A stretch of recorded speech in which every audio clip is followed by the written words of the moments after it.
Hello welcome guys. तो मैं आज आपके लिए फिर लेके आया हूँ एक और डरावनी सत्य घटना।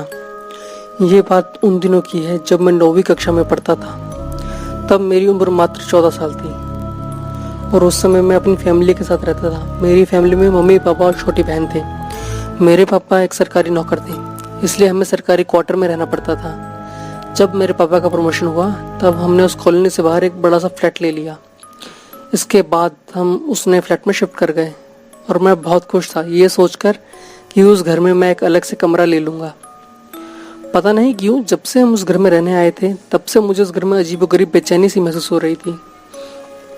उस घर में मुझे देर से सोने की आदत थी क्योंकि हमारा टीवी चैनल वाला रोज़ रात को एक नई फिल्म दिखाता था और मेरे मम्मी पापा और बहन दूसरे कमरे में जल्दी सो जाते थे। शुरू में तो सब कुछ ठीक था, लेकिन अचानक मुझे एक रात को जब मैं अपने बेड पर बैठकर मूवी देख रहा था, अचानक मुझे अपने रूम के बाहर किसी की आवाज़ सुनाई दी। मुझे लगा कि मम्मी या पापा यहाँ पानी पीने उठी होंगी। मैंने ध्यान नहीं दिया। हाँ, लेकिन मैंने टीवी का आवाज़ थोड़ा धीमा कर दिया और 4-5 मिनट बाद फिर मुझे वही आवाज़ आने लगी।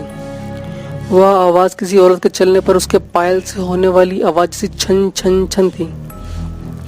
मैंने टीवी का आवाज़ बिल्कुल बंद कर दिया, लेकिन बाहर से वही आवाज़ आ रही थी, छन छन छन।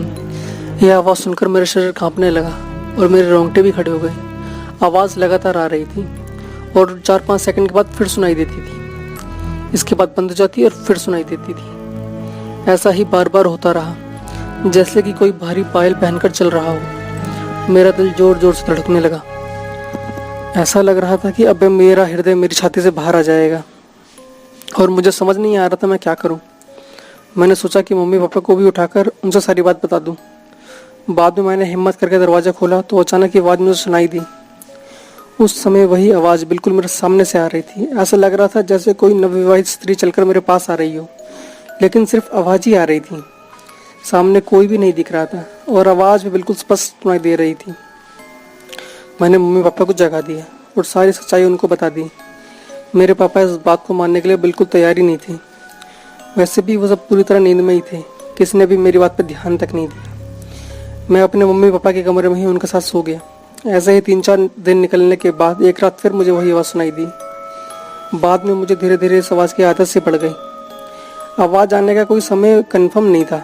कभी कभी तो 10 बजे आती, कभी 10:30, कभी रात को देर रात को। परंतु एक बात तो पक्की थी कि यह आवाज़ सिर्फ मुझे ही सुनाई दे रही थी और किसी को भी नहीं। कभी कभी मैं आवाज़ सुनकर बहुत ही डर जाता, लेकिन हमारी कभी भी कुछ चीज़ का नुकसान नहीं हुआ था।